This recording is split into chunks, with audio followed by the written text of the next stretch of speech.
பாமக மாதிரியான பாஜக மாதிரியான ஐடியாலஜிக்கல் சாதியம் பேசுறது, ஐடியாலஜிக்கல் மதவாதம் பேசுறதுங்கிறது தேமுதிகவோட கொள்கை இல்லை. விடுதலை சிறுத்தைகள் தன் கட்சி தன் நலன்றதை தாண்டி இந்த சமூக நலன் யோசிக்கிற இடத்துல இருந்து இயங்குற ஒரு தலைவரால தான் தன் கட்சியை தாண்டி மற்ற கட்சிகளோட இருப்பை பத்தியும் பேச முடியும். ஒரு மாதிரி ஃபேஸ்புக்லயும் சரி ட்விட்டர்லயும் சரி நீங்க பாத்திருப்பீங்க, 8 தொகுதி தோத்துறணும் அப்படின்னு சொல்றாங்க. அதை எப்படி பாக்குறீங்க? எல்லாருக்கும் வாழ்க்கையில் ஒரு ஆசை இருக்கும்.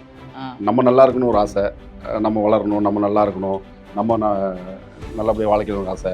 சில பேருக்கு வயிற்றுச்சல பக்கத்து வீட்டுக்காரன் நல்லா இருக்கக்கூடாதுன்னு ஒரு ஆசை இருக்கும். விடுதலை சிறுத்தைக்கு எதிராக பாஜக நிற்கும். அப்போ நீங்கள் பாமக ஜெயிக்கணும், பாஜக ஜெயிக்கணுங்கிறதோடைய வெர்ஷனை தானே இது நம்ம புரிஞ்சிக்க முடியுது. ஸோ அவங்களுக்கு அவங்களோட சங்கி மனது வெளியில் வருது. விடுதலை சிறுத்தைகளை விமர்சிக்க மூலமா அவங்களுக்கு ஒரு புகழ் வெளிச்சம், அது மூலமா அவங்களுக்கு ஒரு சாப்பாட்டுக்கு வழி தான். நீங்கள் சாப்பாட்டுக்கு வழி இல்லாத நேரத்தில் விடுதலை சிறுத்தைகளை பற்றி பேசலாம், சோத்துக்கு ஏதாவது வழி கிடைக்கும். இன்னும் சொல்லப்போனால் அவங்களை பரிதாபப்படணும், அவங்களுக்கு நம்ம ஆறுதலாகவும் இருக்கணும். நம்மளால ஒருத்தவங்க சாப்பிட்றாங்கன்ற தன்னிறைவு என்னைக்கு விடுதலை சிறுத்தைகளுடைய தொண்டர்களுக்கு இருக்கணும். விடுதலை சிறுத்தைகள் சட்டமன்ற உறுப்பினர்கள் 10 11 இல்லை, 4 பேர் உள்ளே போனாங்க. டக்குன்னு சொல்லுங்க, பாமக சட்டமன்ற உறுப்பினர் எல்லாருமே டக்குன்னு சொல்லுங்க. நீங்கள் விஜய் அவர்கள் கட்சி ஆரம்பிச்சோடனே அண்ணன் திரும்ப இங்கே வரணும்னு உருண்டு பிறண்டெல்லாம் பார்த்தாரு. அப்போ இந்த 8 தொகுதி கண்டிப்பா ஜெயிக்க முடியும் அப்படின்னு கண்டிப்பா. நேயர்களுக்கு வணக்கம்.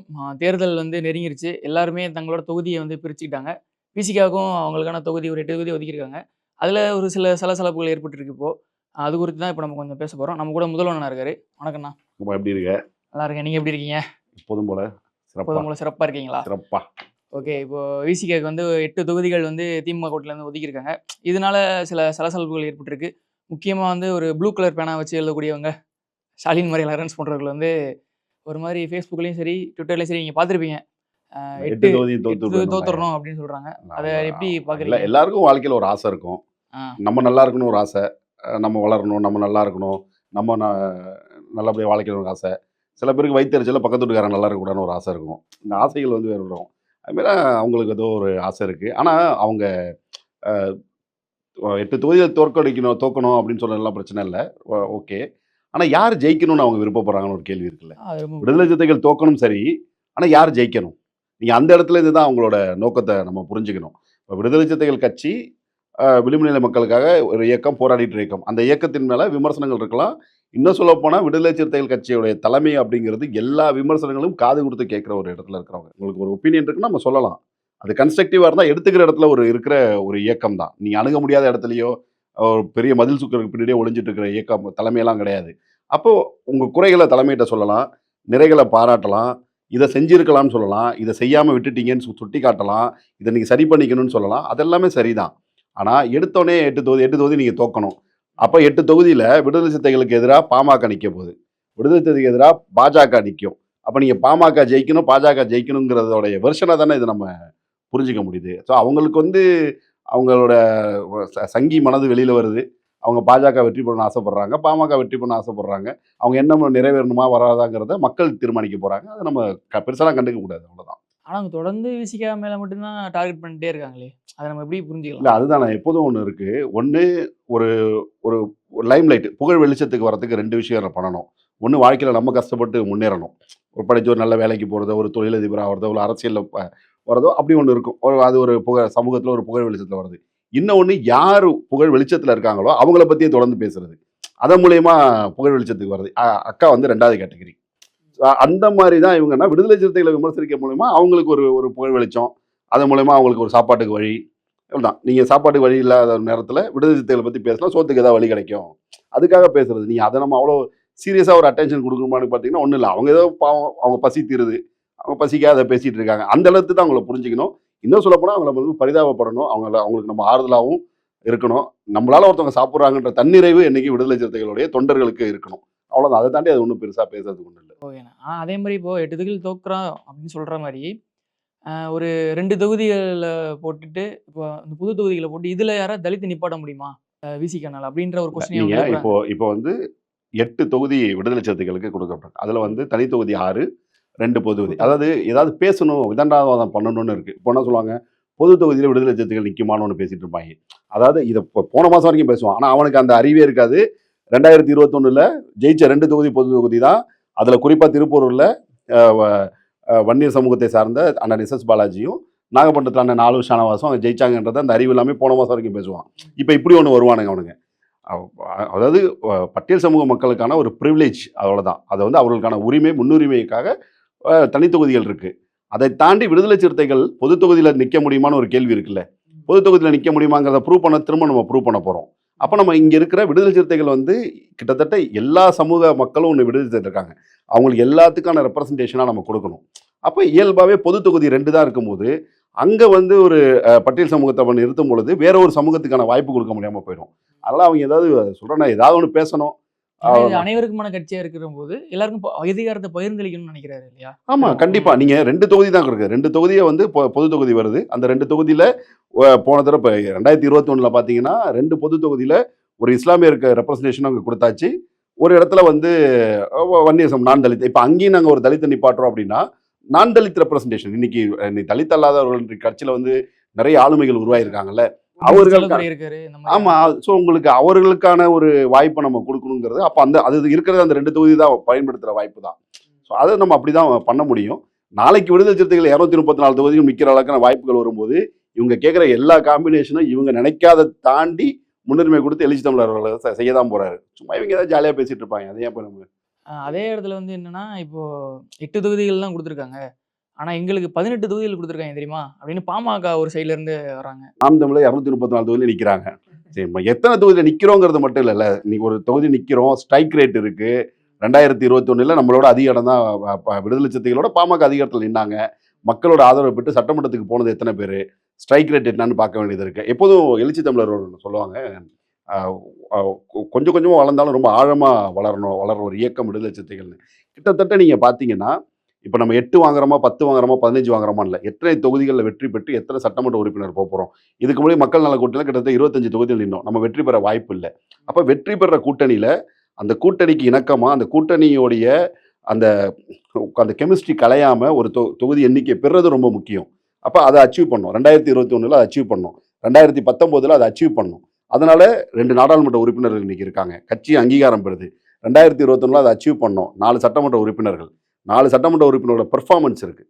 அந்த சட்டசபையில் போய் விடுதலை சிறுத்தைகள் சட்டமன்ற உறுப்பினர்கள் 10 1 11 இல்லை, 4 பேர் உள்ளே போனாலும் டக்குன்னு சொல்லுங்கள். பாமகவோட சட்டமன்ற உறுப்பினர் எல்லாருமே டக்குன்னு சொல்லுங்கள். நீங்கள் கஷ்டம் தான். அருள் எனக்கு தெரிஞ்ச அருள் இருக்கு. ஓகேவா?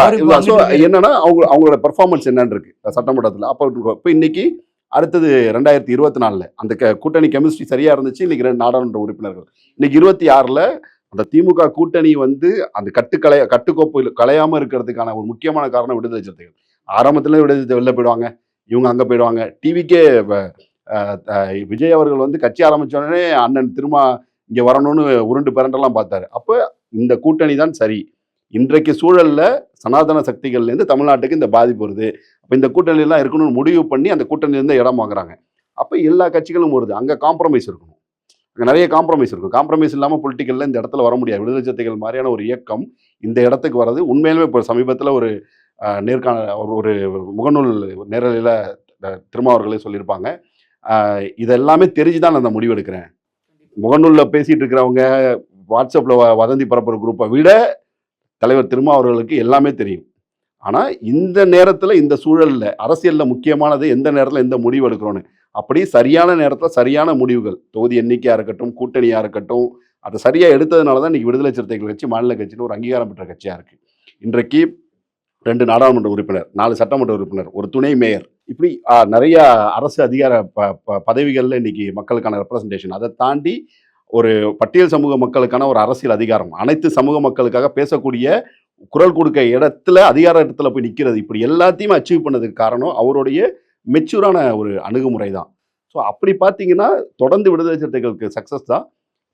சென்ற தேர்தலில் 6 தொகுதி, இந்த தேர்தலில் 8 தொகுதி.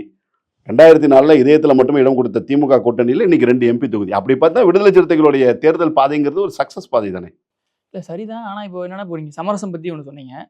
அது முதல்ல இரட்டை இலக்கமாக இருந்தது, 8 ஒரு வகையில் சமரசம் தானா? இல்லை, நீங்கள் காம்ப்ரமைஸ் இல்லாமல் எதுவுமே கிடையாது. நீங்கள் காம்ப்ரமைஸ், எல்லாத்துக்குமே காம்ப்ரமைஸ் வேணும்ல. நீங்கள் விட்டு கொடுத்து சொல்லாங்க, விட்டு கொடுக்கறனால கெட்டு போகிறது இல்லைங்கிற மாதிரி தான் இந்த காம்ப்ரமைஸ் எதுக்காக பண்ணுறோன்னு ஒன்று இருக்குது. என் மேலே இருக்கிற ஊழல் வழக்குக்காக காம்ப்ரமைஸ் பண்ணலை, என் மேலே வந்து ஐடி ரெய்டு வந்துடும் நான் காம்ப்ரமைஸ் பண்ணலை, மக்கள் நலனுக்காக காம்ப்ரமைஸ் பண்ணுறது. காம்ப்ரமைஸுங்கிறது தப்பான வார்த்தை இல்லை. எதற்காக காம்ப்ரமைஸ் பண்ணுறோம்? மக்கள் நலனுக்காக காம்ப்ரமைஸ் பண்ணுறது, தமிழ்நாட்டின் நலனுக்காக காம்ப்ரமைஸ் பண்ணுறது அது வேற. டெல்லிக்கு பயந்து காம்ப்ரமைஸ் பண்ணல. நீங்க 8 தொகுதியில 10 தொகுதியிலேருந்து 8 தொகுதியை டெல்லிக்கு பயந்து காம்ப்ரமைஸ் பண்ணியிருந்தா பரவாயில்ல. இவர் காம்ப்ரமைஸ் பண்ணது தமிழ்நாட்டு மக்களுக்காக, தமிழ்நாட்டு நலனுக்காக இப்படி ஒரு கூட்டணி வேணும், அதுக்கு ஒரு காம்ப்ரமைஸ் பண்றோம். இதுல என்ன தப்பு இருக்கு? சரிதான். இப்போ அதே இடத்துல என்னன்னா என்ன ஆகுதுன்னா, இப்போ திரும்ப அவரே சில விஷயங்கள் சொல்றாரு. கலைஞர் பீரியட்ல வந்து அவர் வந்து கிட்டத்தட்ட நெகோசியேஷன்ல 12 தொகுதி வந்து கலைஞர் வந்து சொல்றாரு விசிகாவுக்கு. பட் அது ஒரு நெகோசியேஷன்ல 10 தொகுதியா மாறுது. ஆனா அதே இடத்துல இப்போ 8 தானே குடுக்குறாங்க. இல்ல அதாவது அன்றைக்கு திரும்ப அதே சொல்றேன். அன்றைய அரசியல் சூழல் இருக்குல்ல. அன்றைக்கு அரசியல் சூழல், இன்றைக்கு அரசியல் சூழல். அப்படி பார்த்தா 2011ல 60 தொகுதிகள்கிட்டவான காங்கிரஸ். அன்னைக்கு 2011ல இன்றைக்கு வாங்குறத விட 4 மடங்கு எண்ணிக்கை அதிகமாக வாங்கின தேமுதிக. அப்ப அன்றைக்கு சூழல் என்ன, இன்றைக்கு சூழல் தேவைப்படுது. அதான் எப்போதுமே அரசியல்ல வந்து நாங்க அப்போ இந்த நடந்துச்சு, இப்போ நடந்துச்சுன்னு பேசுறத விட இன்றைக்கு தற்போதைய சூழல் என்ன, தமிழ்நாட்டை சூழ்ந்திருக்கும் ஆபத்து என்ன, இந்த சூழல்ல தமிழ்நாட்டை பாதுகாக்கக்கூடிய அரசு எந்த அரசா இருக்க முடியும், ஓரளவுக்கு சமூக நீதி சார்ந்து நம்ம குரல் கொடுக்க வேண்டிய இடம் கட்சி எதுவாக இருக்கும், இப்படிதான் நம்ம பார்க்கணும். கண்டிப்பா திமுக அரசு மீது குறைகள் இருக்கா, இருக்கும். கண்டிப்பா இன்ஸ்டிடியூஷன் மேல விமர்சனங்கள் இல்லை. விமர்சனங்கள் இல்லாமல் ஒரு இன்ஸ்டிடியூஷன் இருக்கவே முடியாது. அரசுங்கிற ஒரு இன்ஸ்டிடியூஷன் மேல விமர்சனம் இருக்கும். அப்ப இந்த நேரத்துல திமுகவோட ஒரு குறைந்தபட்ச ஒரு பாதுகாப்பாக இருக்குன்னு நம்ம ஒத்துக்கணும்ல. திமுகவை வெறுப்பவர்கள் கூட, திமுக அரசை வெறுப்பவர்கள் கூட அந்த குறைந்தபட்ச கம்பேரிட்டிவ்லி பார்க்கும்போது திமுக பக்கம் தான் நிற்பாங்க. அப்போ இந்த நேரத்தில் இது தேவைப்படுங்கும் பொழுது அதற்கான சூழல் தான் முடிவு எடுக்க முடியும். நான் அன்னைக்கு 10 சீட்டு வாங்கினேன், இன்னைக்கு எனக்கு 10 சீட்டு கொடுங்கன்னு சொல்றேன். 2011 10 இடங்கள். ஆனால் 10 இடங்கள்ல நம்ம வெற்றி பெற முடியல அன்னைக்கு. ஆனால் 2021ல் 6ல் 4 ஜெயிக்கிறோம். அப்போ 10ல் நின்னோம். அதை மட்டும் தான் இவங்க பேசுவாங்க. ஆனால் இன்னைக்கு வெற்றி பெற வாய்ப்பு இல்லாமல் போச்சு. ஆனால் 4 எம்எல்ஏக்கள் உள்ள போயிருக்கோம். இன்னைக்கு 8 பேர் நிற்கிறோம். 8 எம்எல்ஏக்கள் உள்ள போகிறது தான் இலக்கு. இலக்குங்கிறது எத்தனை தொகுதி நிற்கிறவங்க தாண்டி எத்தனை பேர் சட்டமன்றத்தில் இருக்காங்கிறது. இன்னைக்கு 8 பேரும் இன்னைக்கு எழுச்சி தமிழர்களுடைய ஒரு மெச்சூர் அணுகுமுறையினால இன்னைக்கு கூட்டணி கட்சிகள் வந்து விடுதலை சிறுத்தைகள் வெற்றிக்காக வேலை செய்யறது இருக்குல்ல களத்துல, அதோடைய இது எஃபோர்ட் வந்து பன்மடங்கு அதிகமா இருக்கு. இப்போ நீங்க சமூக நீதியை வந்து ஸ்ட்ராங் பண்ணணும் அப்படின்னு ஒரு விஷயம் சொன்னீங்க. அதுக்காக கூட்டணியில யாரும் வலுப்பெறலாம் அப்படின்னு சொன்னீங்க. தேமுதிக அந்த சமூக நீதிக்கான கட்சி தானா? இல்ல, நீங்க வந்து ஒரு அரசு உருவாகணும். இந்த அரசு பாதுகாக்கப்படணும். இங்க இருக்கிற அரசியல் சூழல் பாதுகாக்கப்படணும். அந்த அரசியல் சூழலுக்கு ஆதரவான எல்லா எலமெண்ட்டையும் நம்ம உள்ள கொண்டு வரணும்.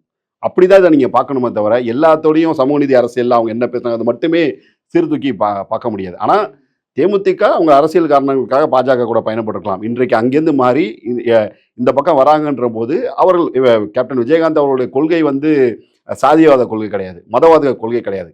அரசியல் ரீதியாக அவங்க வந்து ஒரு உறவு வச்சிருக்கலாம், பாஜக கூட இருந்திருக்கலாம், அந்த அலையன்ஸ்ல அங்கே இருந்திருக்கலாம். இது வந்து அரசியல் ரீதியான ஒரு தொடர்பாக மட்டும் தான் பார்க்க முடிஞ்சிச்சு.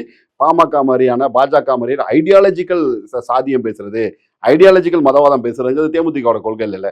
அப்போ இந்த பக்கம் வரும்போது அந்த மாதிரியான ஃப்ரெண்ட்லி ஃபோர்ஸை வந்து நம்ம பக்கம் இழுத்துக்கிறது ரொம்ப முக்கியம் இல்லை அரசுல, ஒரு அரசியல்ல. அதை தான் இன்னைக்கு திமுக கூட்டணி பண்ணியிருக்காங்க.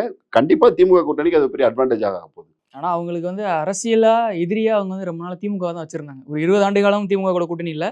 இப்போ இதே இடத்துல இன்னொரு கேள்வி என்ன வருதுன்னா, இப்போ அவங்களுக்கு 10 சீட்டு ஒதுக்கியிருக்காங்க. அவங்களுக்கு எந்த இழுபறியும் இல்லை. விசியாக நடந்த இழுபறி தேமுதிக இல்லை. 2006ல் தேமுதிகவுடைய வாக்கு சதவீதம் 8.3%. 2014 நாடாளுமன்ற தேர்தலில் அவங்களோட வாக்கு சதவீதம் 10.1%. 2021 சட்டசபை தேர்தலோட அவங்களோட வாக்கு சதவீதம் 0.4% மட்டும்தான். ஆனால் விசிகாவை கம்பேர் பண்ணால் அவங்க ரொம்ப கம்மி. ஆனால் அவங்களுக்கு வந்து 10 சீட்டுன்ற போது இங்கே நமக்கு பிரச்சனை ஆகுது இல்லையா? இல்லை, சமீபத்தில் ஒரு நேர்காணலில் வந்து எழுச்சி தமிழர் திருமாவளவன் அவர்கள் வந்து ரொம்ப தெளிவாக அதுக்கான பதில்கள் சொல்லியிருப்பாங்க. ஒரு கட்சியுடைய பாரம்பரியம், இதற்கு முன்னே அந்த கட்சி எடுத்து பொலிட்டிக்கல்ல இருந்த ஸ்டேட்டஸ், இதையும் கருத்தில் கொண்டு தான் நம்ம இருக்கணும். அதே போல் வெறும் இந்த வாக்கு சதவீதம் மட்டுமே ஒரு கட்சியை தீர்மானிக்கவும் முடியாதுங்கிறது என்னோட தனிப்பட்ட பார்வை. ஏன்னா ஒரு கட்சி தனித்து இயங்கும் பொழுது, தனியாக தேர்தல் இருக்கும்போது அதோடைய ரியாக்ஷன் வேறையா இருக்கும். அதே ஒரு கூட்டணிக்குள்ளே வரும்போது அது ஒரு கேட்டலிஸ்ட் ஃபோர்ஸாக அதோட ரியாக்ஷன் வேற மாதிரியா இருக்கும். ஸோ அப்போது மதவாதத்தை தன் ஐடியாலஜியாக வச்சிருக்காத, சாதியவாதத்தை தன் ஐடியாலஜிக்காக வச்சிருக்காத தேமுதிக இந்த கூட்டணியில் வரும் பொழுது ஒரு கேட்டலிஸ்ட் ஃபோர்ஸாக அவங்க நீங்கள் சொல்கிற அந்த 0.3, 0.2 கணக்கை விட அதிக ஒரு ஓட்டை புல் பண்ணி வர ஒரு இடத்துல இருக்கா. இன்றைக்கி தமிழ்நாட்டில் ஒரு பெண் ஆளுமையாக பிரேமலதா விஜயகாந்த் அவர்கள் இருக்காங்க. ஸோ இதெல்லாம் இந்த கூட்டணிக்கு ஒரு அட்வான்டேஜ் ஆகும். குறிப்பாக திமுக அரசாங்கம் வந்து தொடர்ந்து பெண்களுக்கான செய்த நலத்திட்டங்களை ஒரு பெண் தலைவராக அவங்க பேசும் பொழுது அந்த வாக்குகளை வந்து இன்னும் அதிகமாக உள்ள கொண்டு வருங்கிற ஆங்கிளையும் நம்ம பார்க்க வேண்டியது இருக்குது. இங்கேருந்து ஒரு கேள்வி, ஏன்னா அவர் தேமுதிகவுக்கு என்ன பேசினார்ன்றதை நீங்கள் சொன்னீங்க, திரும்ப வந்து பேசினார அவர் தேமுதிக மட்டும் பேச மாட்டாரு, காங்கிரஸுக்கும் பேசுகிறாரு, கூட்டணியில் இடதுசாரிகளுக்காகவும் பேசுகிறாரு, எல்லாத்துக்காகவும் ஒரு ஆளும் அவர் பேசிகிட்டு இருக்காரு. சார் எல்லாருக்கான தலைவர் சார், எல்லாருக்கான தலைவர். இந்த மண்ணில் காங்கிரஸ் வீழக்கூடாது. காங்கிரஸ் விழுந்தா யார் வலுப்பெறுவா?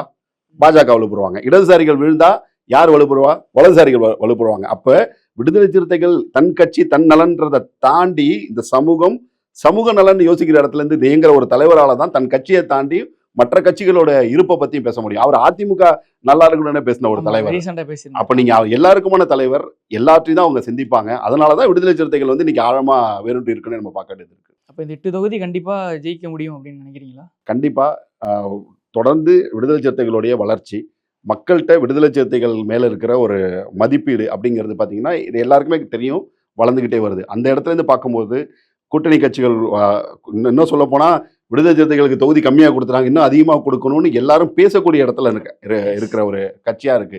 நிச்சயமா இந்த தேர்தல் வந்து 2026 தேர்தல் வந்து விடுதலை சிறுத்தைகளுடைய சட்டமன்ற உறுப்பினர்கள் எண்ணிக்கை நிச்சயமாக அதிகமாக தான் இருக்கும் அப்படிங்கிற ஒரு பெரிய நம்பிக்கை இருக்கு. உங்களோட கருத்துக்களை பகிர்ந்துக்கிறது ரொம்ப நன்றிண்ணா. நன்றிப்பா.